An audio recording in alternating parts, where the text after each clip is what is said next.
Taylor. I'm 25. I'm from Connecticut. Lived there my whole life. My main reason for coming to his mansion was, it was just more than the surface drug issues.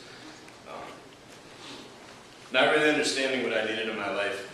I wanted to find out how to trust a God that I didn't understand.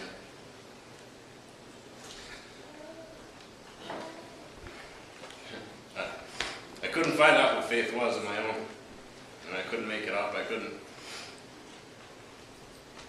do it by myself. I needed strength. I had none left of my own. I was here about 5 years ago. May 10th of, 5 years ago, almost exactly 5 years ago.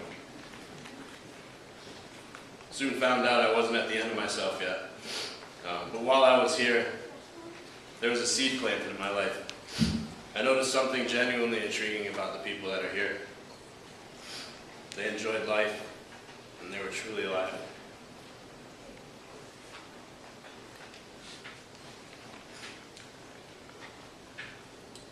I just really wanted to find out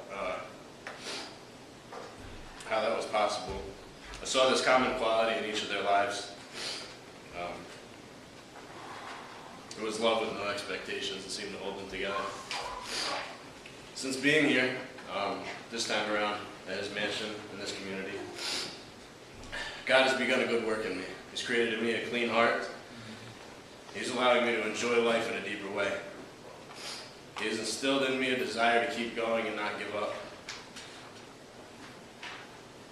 My mind has been transformed from self-pity, shame, guilt, self-defeating thoughts, to the mind of Christ, which has only been by His grace.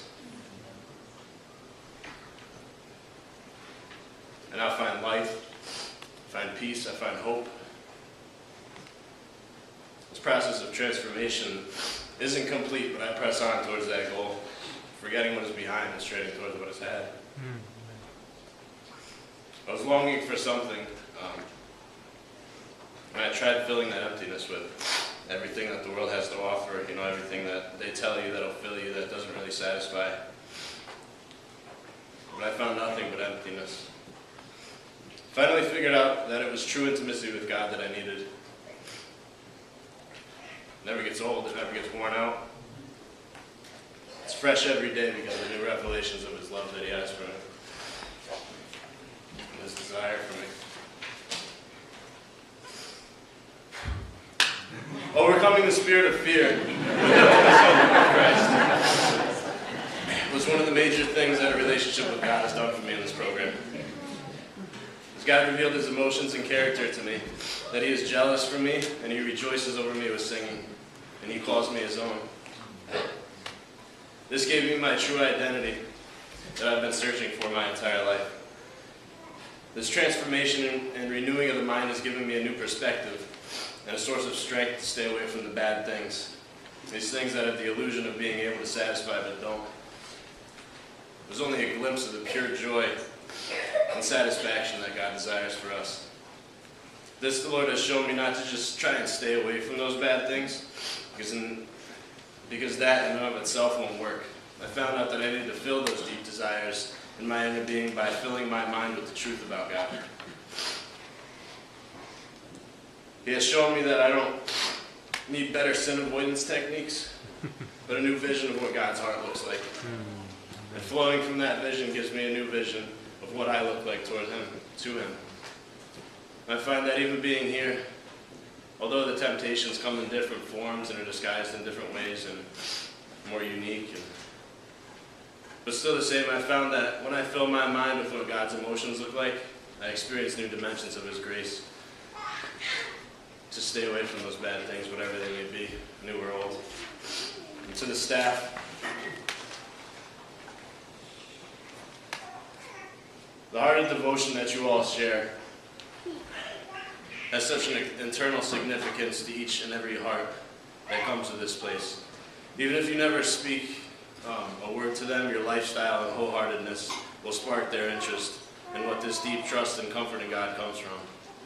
No matter what the circumstances, I know He has for me. I can't thank each of you enough for your example. First of all, Ryan and Jackie, You guys have helped me more than you know. You've done more than what's required,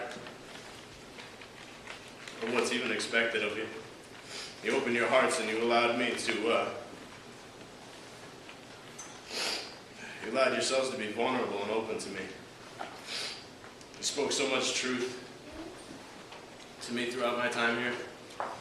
You showed me what a true God-first family looks like. I know now it's possibly because of your example. Not only have you shown me the spiritual aspect, but Ryan, you have taught me what it is to be a responsible worker. And given me room to learn from my mistakes, to learn how to do it better next time around. Thank you for being great friends to me. Fritz, your willingness to work with me through my struggles from last time and giving me a second and third chance was undeserved on my part. Thank you for not giving up on me. Thank you for always pointing me towards Christ. Thank you for believing in me even though the odds were against me. Just the amount of time you set aside, no matter how busy your schedule was, made me feel like I was always important enough to pray with and allowed me to vent to you. I wish I had time to thank all of you for everything that you've helped me with. And to understand the words and actions, I'd be up here all day, so thank you all. To the residents, one thing I desire for you is to discover the superior pleasure of God. I pray that you taste and see that the Lord is good. Sometimes this challenge we face feels too difficult at times, but just keep reminding yourself of what you truly want. Remember when you were in your darkest hour and you sensed that hope? Hold on to that.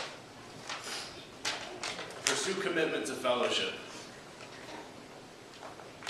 Spurring one another on, inspiring one another, challenging one another, and stimulate another person to love and good deeds. I know it's not natural to us, but that's what God's calling us to do. I challenge you all to search out friends who will keep you in line and speak truth to you. Intimacy with God and others sustains the intensity that keeps us going.